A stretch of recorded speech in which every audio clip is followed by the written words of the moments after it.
पत्रिका लग वशिष्ठ जी की ज्योतिष, हो सकता है तुम्हारे राजा बनने में देवता खड़े हो जाएं, तो मेरी बात मानो, आज से ही देवताओं की पूजा अर्चना वंदना शुरू कर दो। राम करहु सब संजम आजू, जे विधि कुशल निभाए काजू। वशिष्ठ जी ने शिक्षा दी, अपने राजमहलों में गए। इधर रामायण में तो कथा नहीं है, लेकिन अन्य रामायणों में पुराणों में कथाएं हैं, है ना। चंपूकम महानंद, अद्भुत छप्पे परवय कंद, वाल्मीकि तुलसी राधे, आध्यात्म तत्व है रघुकुल चंद, इतनी रामायण है। वैसे तो रामायण सतकोटि अपारा। मैं निवेदन करूंगा आपसे, बड़े गंभीरता से सुनना। आपको लगेगा नहीं कि आप प्रसंग से भटक रहे हैं, लेकिन जो गहराई है राम जी के जीवन में वनवास की, आप पता चल जाएगा कि कैकेयी माँ ने राम जी को वन भेजा या राम जी की स्वयं इच्छा थी कि माँ हमें वन भेजो, है ना। राम जी कनक भवन से निकले, सीधे अपनी मैया कैकेयी के महल में पहुंचे। कैकेयी मैया गृह कार्य नाना जंजाला में व्यस्त थी। राम जी ने अपनी माँ कैकेयी के दोनों हाथों से दोनों नेत्र बंद किए। कैकेयी माँ ने राम जी की आजान भुजाओं को टटोला।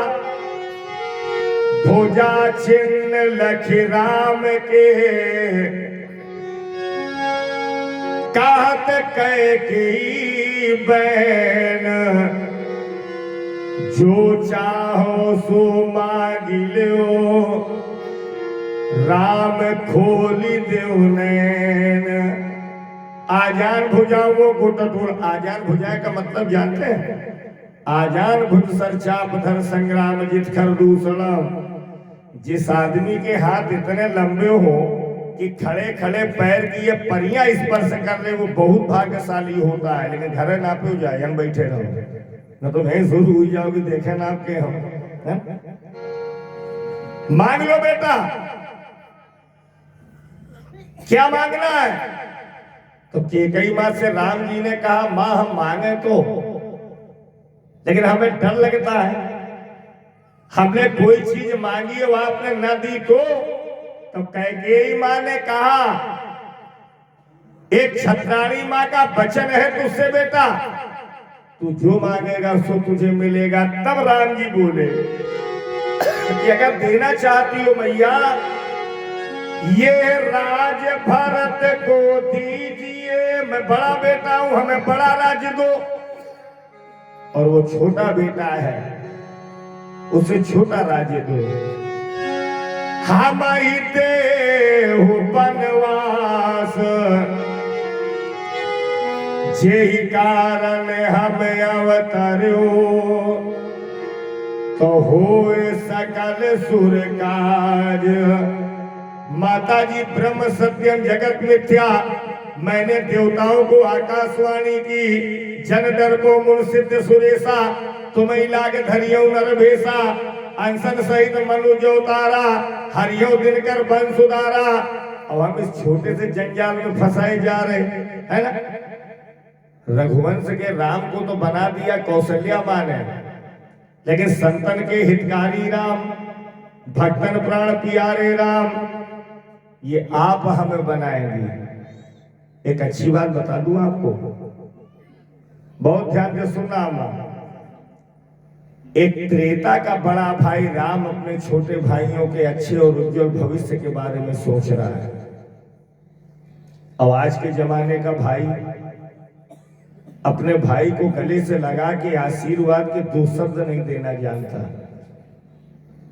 24 तारीख को दशहरा, रावण मरा, भरत का मिलन हुआ, वो होता रहेगा।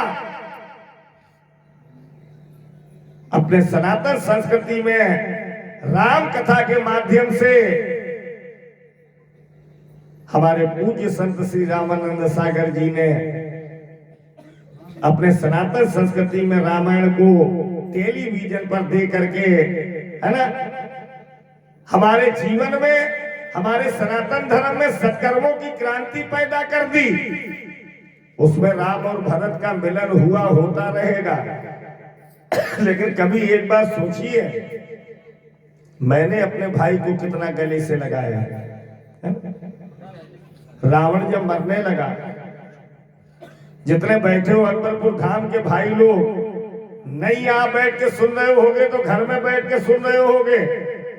राम जी ने पूछा, रावण गर्ग गोत्र, कोई कमी नहीं है, भीत विश्व के ब्राह्मण, उत्तम कुल पुलस्कर नाती भोलेनाथ जिसके गुरु, और आप जीवन की अंतिम लड़ाई मुझसे हार क्यों गए?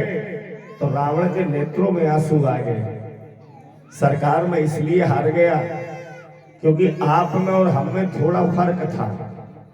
राम जी ने कहा, किस बात का?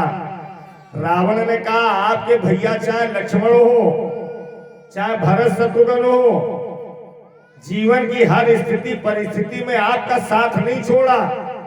लेकिन हमारा भाई विभीषण थोड़े से राज्य के लालच में, पद के लालच में, धन के लालच में मेरा साथ छोड़ के चला गया, है ना। जिस घर की देहरी के भीतर भाई भाई एक थाल में भोजन करें, जिस परिवार में एकता हो, वहां स्वर्ग है। और जहां कलह हो, वहां राजमहलों में भी हमें आपको नरक का एहसास हो जाएगा। लोग कहते हैं रामायण में हमें कुछ मिला नहीं। मैं कहता हूं, रामायण में आपने लेने का कुछ प्रयास ही नहीं किया। रामायण की आधी चौपाई हमने याद की, आधी चौपाई ना हमने याद की, ना आपको याद करने की मैं प्रेरणा दे रहा हूं। उसी में हमारा आपका कल्याण छिपा है। जहां सुमति तहां संपत्ति नाना। और आज हम आप अपने भाई को कितना गले लगाते हैं, हम आप खुद जानते होंगे। मैंने भाइयों के बंटवारे देखे यार, 10 बिस्वे जमीन के लिए भाई भाई को कुल्हाड़ी लेके घूम रहा है।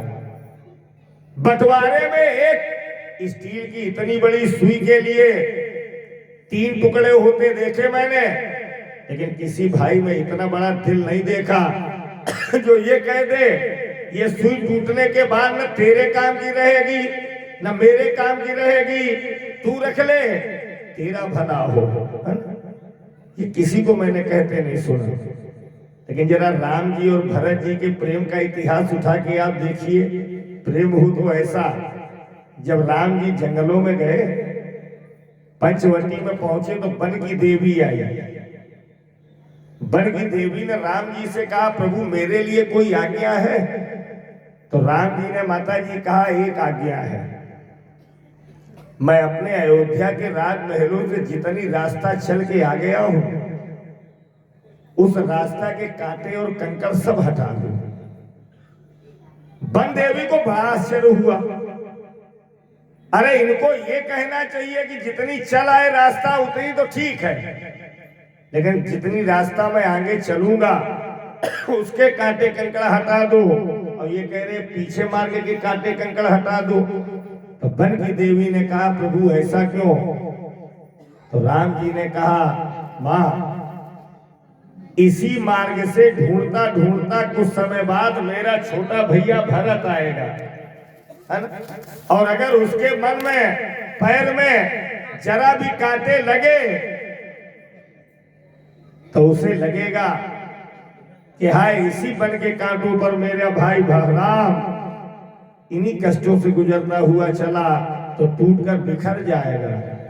मिल जाते हैं जगत में मित्र कलत्र हजार, लेकिन मिलता है नहीं भाई बारंबार। अगर चाहते हो अकबरपुर में राम राज जावे, परिवार में राम राज जावे, तो मैं हाथ जोड़ के निवेदन कर रहा हूं, मैं मुसाफिर हूं, कल अपने घर जाऊंगा, सुमत के साथ रहना सीख जाओ। एक फिल्मी गाने की 2 लाइनें हमें बहुत अच्छी लगती है, मैं आपको सुनाऊं कि चोट लगे तुझको तो दर्द मुझे होता है,